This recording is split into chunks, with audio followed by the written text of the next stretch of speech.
Friends, మేమైతే ఇప్పుడు యాగంటికి వచ్చాము. ఏంది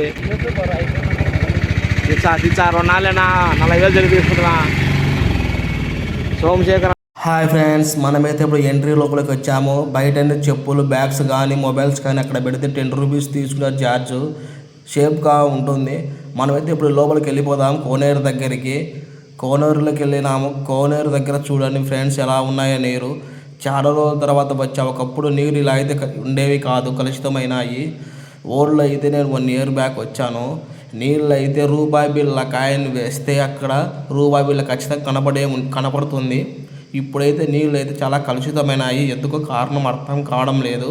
ఫస్ట్ టైం ఇలా కావడం నేను ఊహించలేదు. కానీ ఈత కొట్టేసి మేము పూర్తిగా మళ్ళీ ఫ్రెష్ అప్ అయ్యి ఇంకా గుడి ఎంట్రన్స్లోకి వెళ్ళిపోతున్నాం ఫ్రెండ్స్. ఈ కోనేరు దగ్గర వీరబ్రహ్మ గారి చరిత్ర సినిమా షూటింగ్ జరిగింది. అన్నమయ్య సినిమా షూటింగ్ జరిగింది. అలాగే చాలా సినిమాలు ఇక్కడే ఈ యాగంటిలో జరిగినాయి.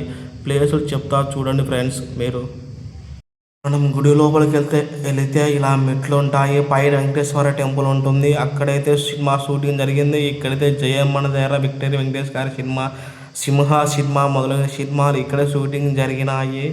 కలియుగం అంతమయ్యేటప్పుడు నందీశ్వరుడు లేచి బస్వ రంకేస్తున్నాడు అంటున్నాడు కదా, అది ఇక్కడే ఈ యాగంట్లోనే. నందీశ్వరుడు పెరిగి కలియుగం అంతమయ్యేటప్పుడు నందీశ్వరుడు రంక వేసి ప్రపంచమంతా అంతమయ్యే రోజు ఏర్పడుతుందని బ్రహ్మంగారు చెప్పారు.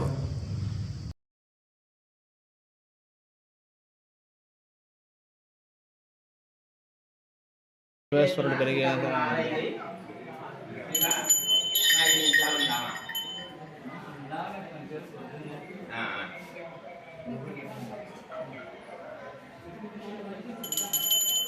యాగంటికి వచ్చాము. యాగంటి బసవయ్య చూడండి ఫ్రెండ్స్ ఎలా ఉన్నదో. ఇది రోజు రోజుకి పెరుగుతూ ఉంటుంది. కలియుగం అంతమైనప్పుడు ఈ యాగంటిలో బసవయ్య లేచి రంక వేస్తే యుగాంతం వస్తుంది ఫ్రెండ్స్.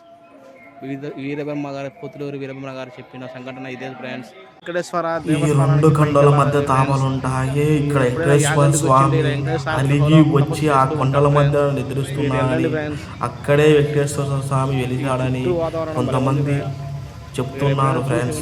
మనమైతే ఇది అర్థం చేసుకోవచ్చు, చూడొచ్చు. వెంకటేశ్వర స్వామి చాలా ఎత్తులో ఉంటాడు, గృహలో ఉంటాడు. మీరు వెళ్ళాలంటే చాలా ప్రత్యేకంగా ఉంటాడు. గృహ చాలా భయంకరంగా ఉంటుంది ఫ్రెండ్స్. మేమైతే గుడి లోపలికి వెళ్ళలేదు, కానీ మాకు బస్సు టైమింగ్ కుదరక బస్సు లేక చాలా తిప్పలు పడి ఓన్లీ శివాలయంలోకి వెళ్ళి ఇంటికి తిరిగి ప్రయాణం చేయడానికి సిద్ధమయ్యాము. ఇంటికి వెళ్ళిపోతున్నాం ఫ్రెండ్స్. ఇంకా బాయ్ అందరికీ. అందరూ బాగుంటారని కోరుకుంటున్నాను. And subscribe my channel friends.